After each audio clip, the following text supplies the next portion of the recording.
The city stinks. Receive grace. Receive grace.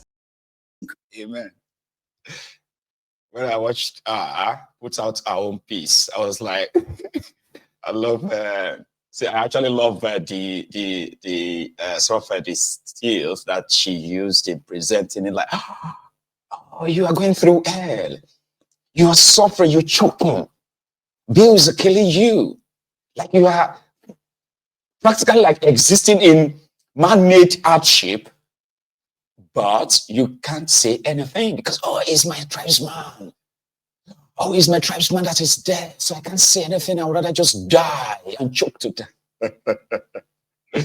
No, they started abusing her. So she made another video in response to the Ronukus. You guys are going to cry blood, like sweat, blood, and tears. Go back to your Onitsha.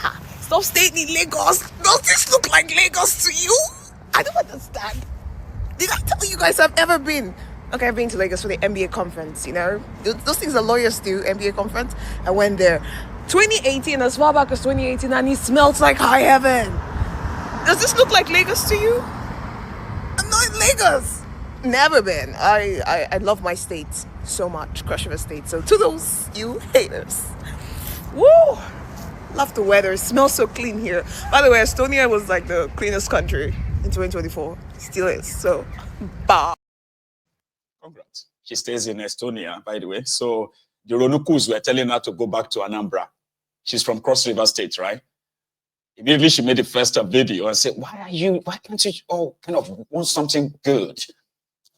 Like you deserve better. Like you should demand for better instead of living in this retrogression and all what have you. Like you deserve better. They started abusing her. Look at this one. Go shut up. Go. Lagos is the richest economy. The Ronukuzu. You know? But our time is almost gone now. So let's go to Anambra. Let's go to Amayanabu's palace. And that is a King Amayanabu one, the Asari Dokubo. He has reacted to the with the Wike's escapade yesterday. Remember that the Kalabari women staged a protest to stop with the Wike from passing through their place to go to Abalama, where he was having a Thanksgiving, right? Anyway, they shot at them. They shot at these protesters, and Asari Dokubo, king, he's a king. We should be putting King Asari Dokubo, as this to say. Even that drunkard Wike knows.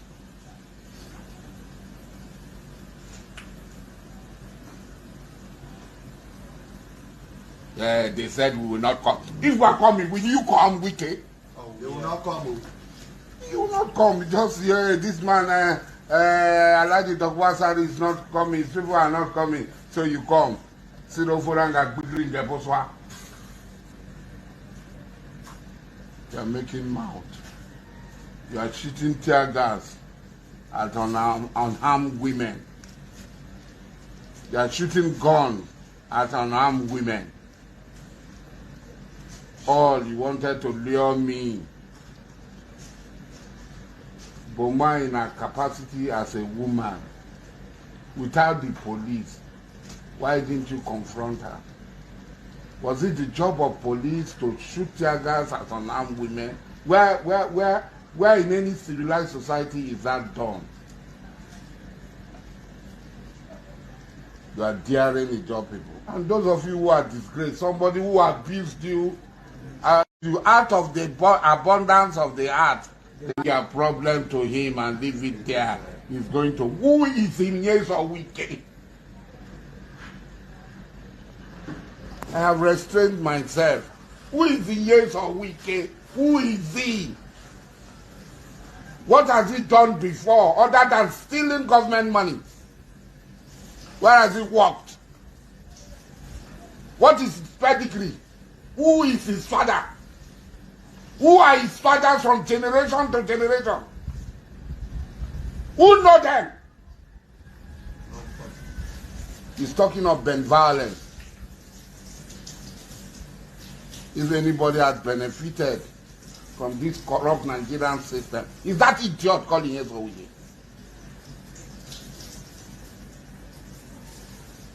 He lies, he talks, he's grandstanding because people live it. They failed. Oh, they shot tear gas at my sister. I'm going to come. They did not see me. They know if we come, they will die. Oh. That is not two way. You will die. If you come, we'll die. None of us will be scratched. We will walk away. Even that drunk. This is not the Ahmed Bola Tinubu I know. Since 1992, when I encounter you, I don't think this is the Ahmed Bola Tinubu I know. That calls me his friend, and I call him my friend, and calls me my son, and I call him my father. This is not the Ahmed Bola Tinubu I know.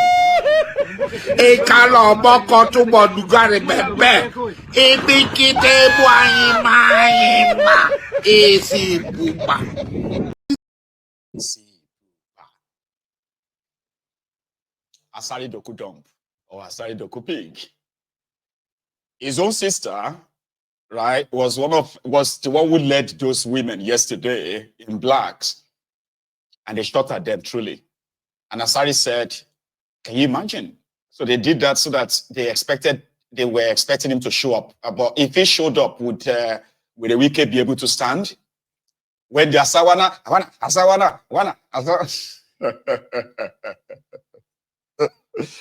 Anyway, that's Alhaji Asari or King Asari of Amayanabo, the Amayanabo one of Amayanabo kingdom.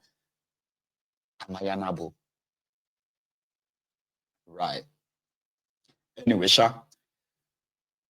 if Fubara is removed, there's a chance that they will collect back the certificate of kingship they gave to Asari Dokubo. So, to him, let's with the Wike and his co-travelers try it, remove Fubara. The Ijaw people will react.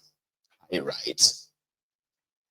Here is another one, and it is because of my time. I'm thinking I should take calls tonight. Okay.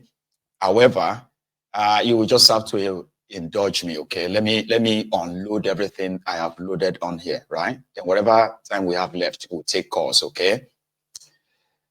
So the other Ijaws, especially the IYC, they also had a meeting, right? After with the Wike showed the show of force yesterday, and their own conclusion, by the way, they put it out like this. Oh, hang on. Can I ask you? I think we are currently over 2,000 of us on YouTube. But surprisingly, it's only about 500 of us who have actually liked this broadcast. Is there something you would like me to say that will make you like the broadcast? Like, tell me. What should I say to you that will make you like the broadcast? Yeah?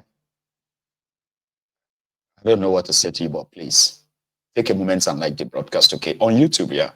Then, if this is your first time on Mayegun's Diary Political, or second time or third time, but you've never really subscribed onto the channel, please do now. Right? I'll thank you later. Now let's go to this their meeting, the IYC, Ijaw Youth Council, they call themselves.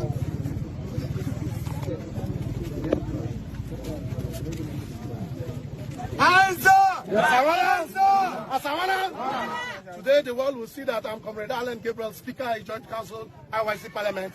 You can see that we have shown our bravery. Ijaw people are not cowards. We told them we are having an emergency congress, and we came for the congress. They mobilized over 500 security personnel shooting directly at us. We are not deterred. This is just the beginning. Ian Wike cannot, he is too small to intimidate Ijaw people. Ijaw people are never minority.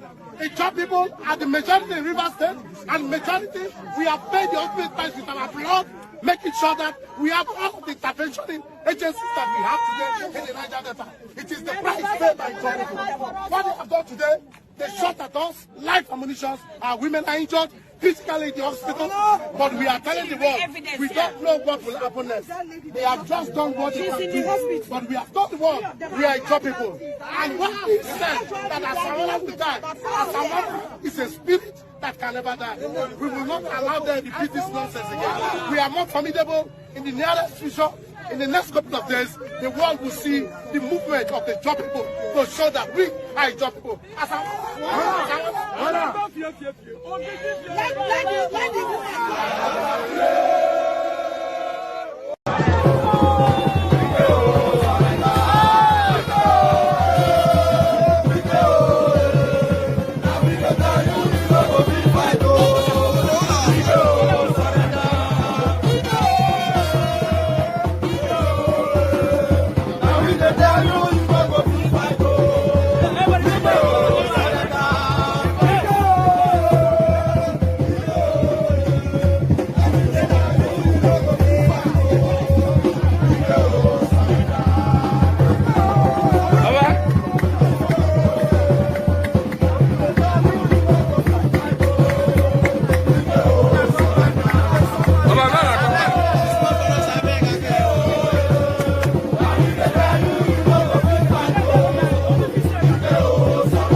And their songs can be so really funny and cringy sometimes. Which one is Wike? We they tell you say you know go fit fight you. Wike oh surrender. Is that a song? Wike oh surrender. Wike oh surrender. We they tell you say you know go fit fight you. Wike oh surrender. Another one will tell you that Fubara must obey Wike. We obey. Fubara must obey Wike. Obey. What the heck? Grown-up men and women like politics, man. Anyway, everybody is trying to fight for what they believe in, right?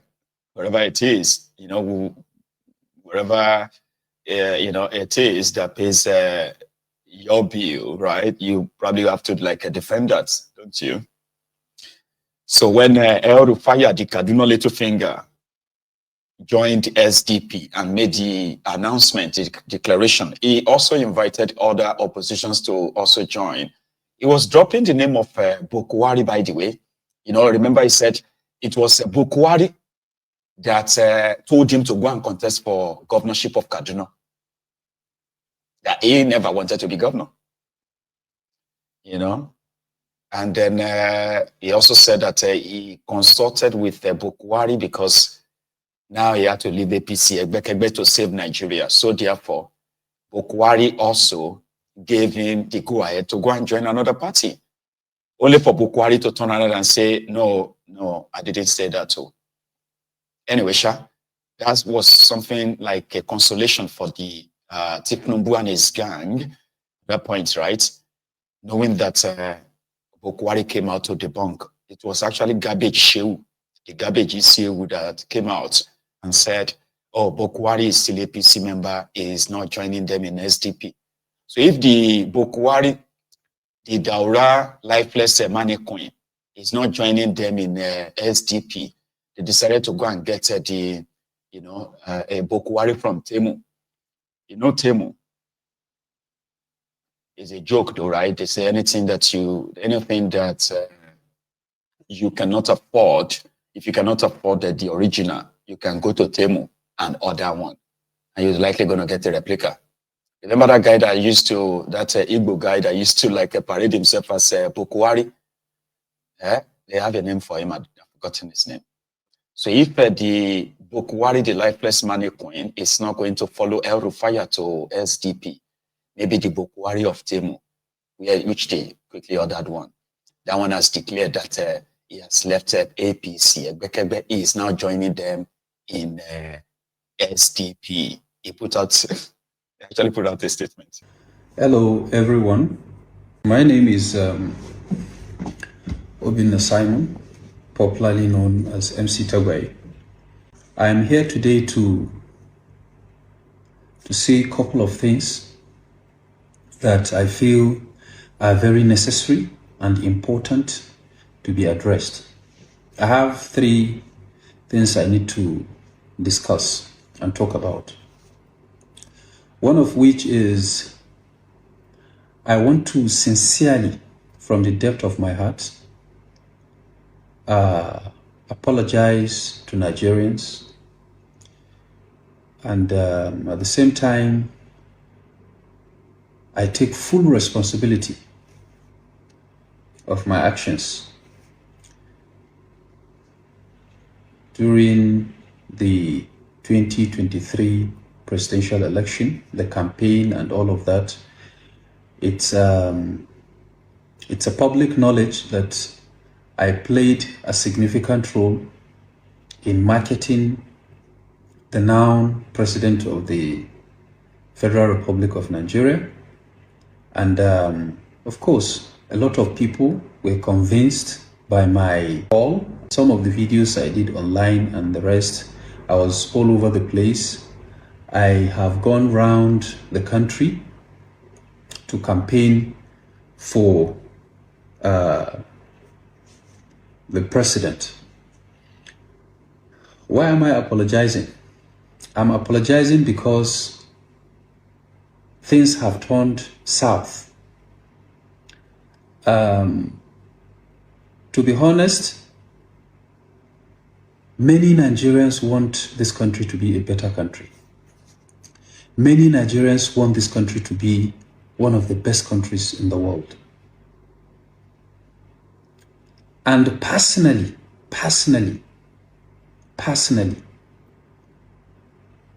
when after the primaries of the APC, I didn't support the president during the primaries.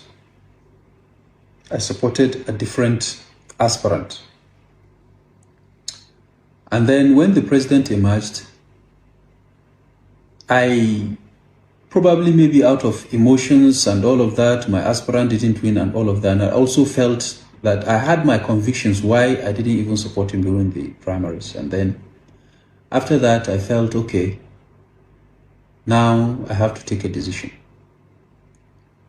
And then it took me a while to even come, to jump into his campaign train.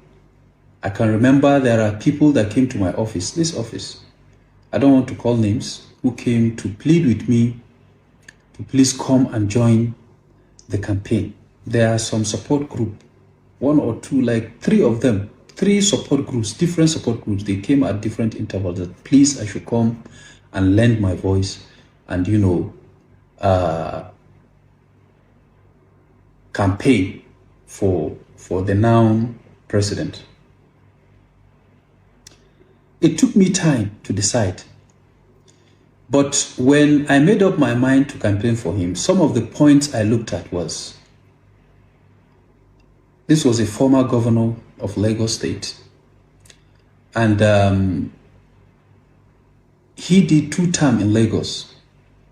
And sincerely, the things people see in Lagos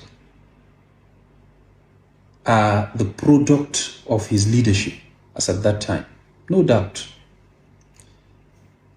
The fact that we're in opposition now does not mean when you do good, we will not say it. He did wonderfully well in Lagos. And so I was like, okay, if this can be replicated in Nigeria as a whole, it's a good thing.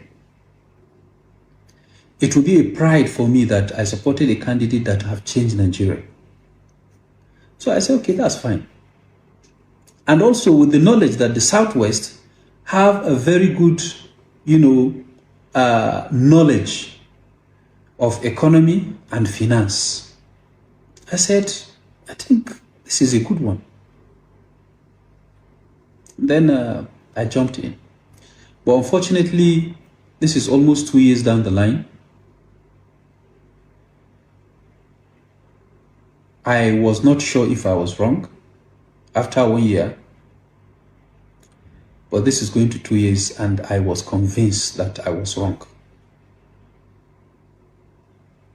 We have never in this country had it this terrible, so tough like this. And so I decided, I made up my mind, no, I'm not going to continue like this. Some of you might say because I've not been given appointment and all of that. Well, giving appointment as a politician when you campaign for a candidate and he wins, reward is inevitable. Why is it inevitable? Because you have convinced a lot of people under you to support the government. They took risk, they invested their resources, they invested their time, okay?